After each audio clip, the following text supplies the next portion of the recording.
देख, अगर तेरे को वेक्टर समझना है तो तेरे को 3 चीज़ें तो बिल्कुल समझ में आनी ही चाहिए।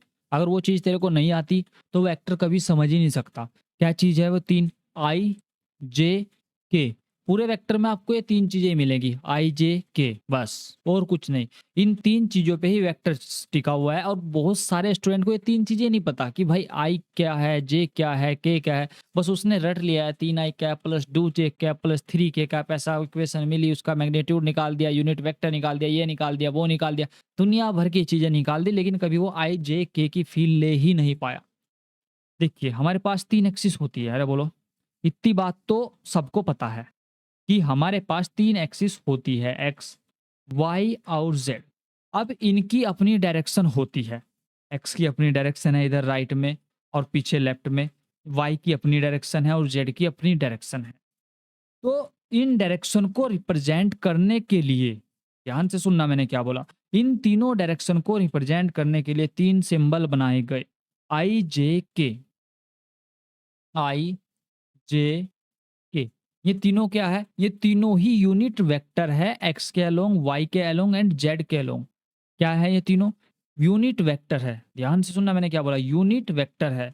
यानी कि जो यूनिट वेक्टर होता है वो डायरेक्शन को रिप्रेजेंट करता है।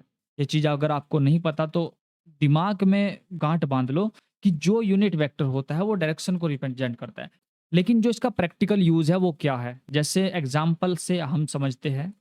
5 न्यूटन आई कैप मैंने लिखा, तो एक्चुअली में इसका मतलब क्या है? इसका मतलब ये है कि ये जहां भी 5 न्यूटन आई कैप फोर्स लग रहा है, जहां भी 5 आई कैप फोर्स लग रहा है, तो इसका जो डायरेक्शन है वो एक्स में है। किधर है?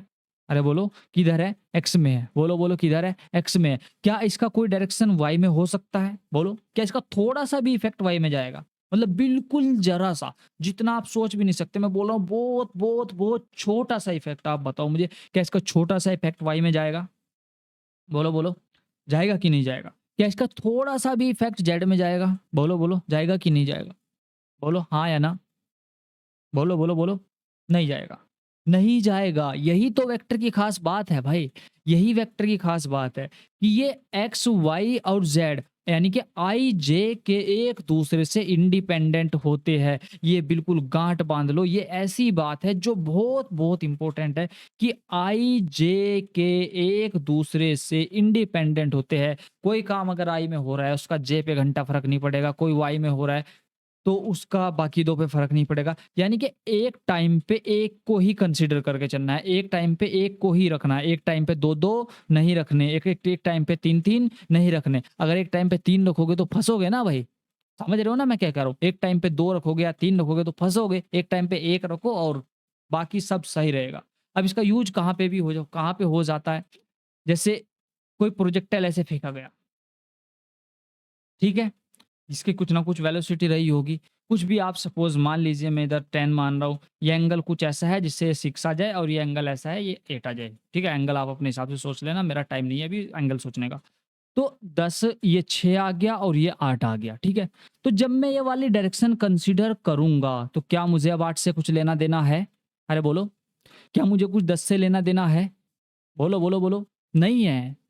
मेरे को तब सिर्फ़ 6 से मतलब है। मेरा जो 6 है ना, बस इस यही यही मेरा सब कुछ है उस टाइम पे। मैं मान के चल रहा हूँ कि इसकी जो वेलोसिटी है वो 6 ही है। 6 मीटर पर सेकंड ही इसकी वेलोसिटी है। 8 जब मेरा काम आएगा किसी और चीज़ में काम आएगा। ठीक है? जो 6 है मेरा किसी और चीज़ में काम आएगा।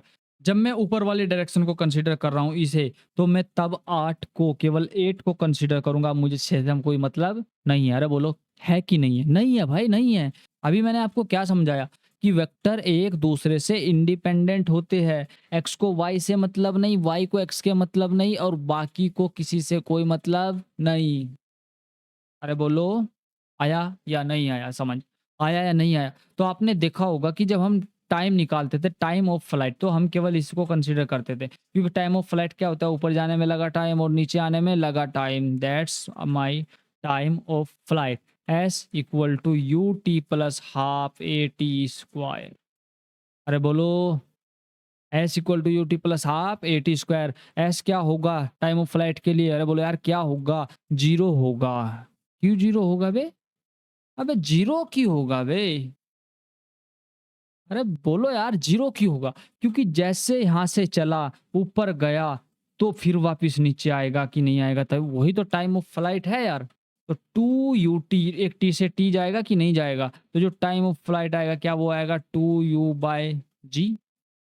अरे बोलो, क्या टाइम ऑफ फ्लाइट यही होएगा या कुछ और आ सकता है? नहीं आ सकता ब्रो, कुछ और, यही आना पड़ेगा टाइम ऑफ फ्लाइट को। और जब तू ध्यान से देख, तू ध्यान से सुन, जब अपन ये वाली वेलोसिटी अगर मैं यू ले लूँ या एंगल थीटा ले लूँ, तो क्या यू साइन थीटा हो जाएगा?